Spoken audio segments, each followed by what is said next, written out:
city had left her feeling tired and hopeless.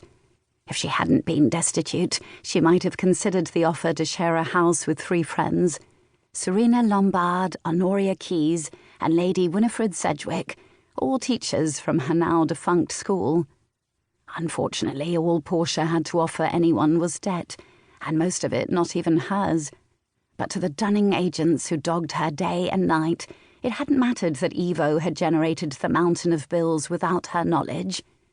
No, she'd done far better to accept this well-paid position, even though she'd resorted to despicable and probably criminal deceit to get it. The chaise shuddered to a halt, and her thoughts scattered like startled pigeons. Portia peered out the window and caught her breath. It was not a country house. It was a mansion, an imposing Palladian-style structure that loomed over the carriage, its massive portico and immense Venetian windows dominating the moonlit sky. She had arrived. The footmen had just removed their plates when Soames entered the dining room. "I beg your pardon, sir. It appears a music teacher has arrived." Stacy Harrington took out his watch.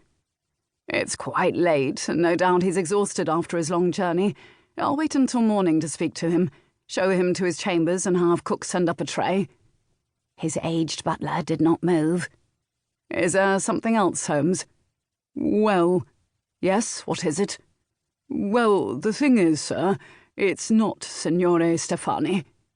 Stacy frowned at his usually imperturbable servant. "What is it, Soames?"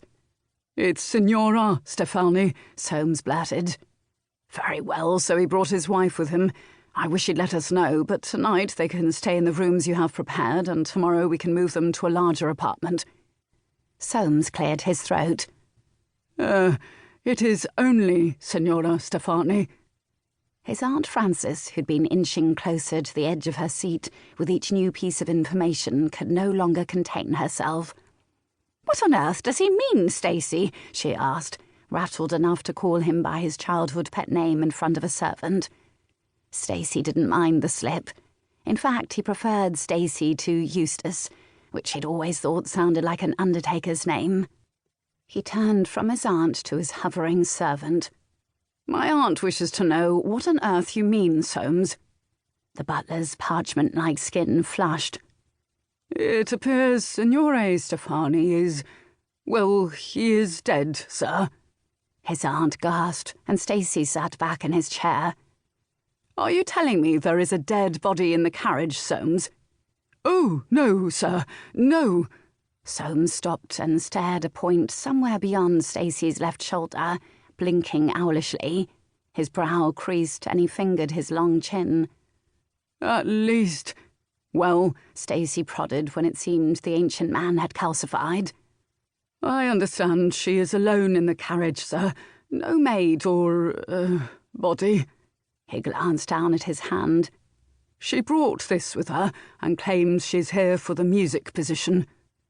Soames held out a folded piece of paper, and Stacy took it. His own handwriting stared back at him. It was the letter he'd sent Evo Stefani offering the famous pianist the position. Stacy put the letter aside. "Very well.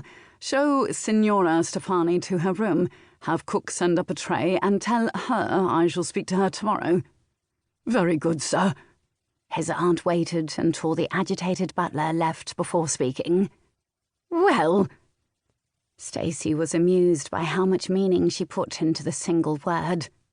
"Well, indeed, Aunt." "Wouldn't you rather speak to her now? Why wait until morning?" "She's been in a carriage for almost 3 days, Aunt Frances. I dare say she is exhausted. Whether I speak to her now or in the morning, she'll still need some place to spend the night." Besides, the woman had availed herself of a costly journey at his expense. He would question her at his leisure.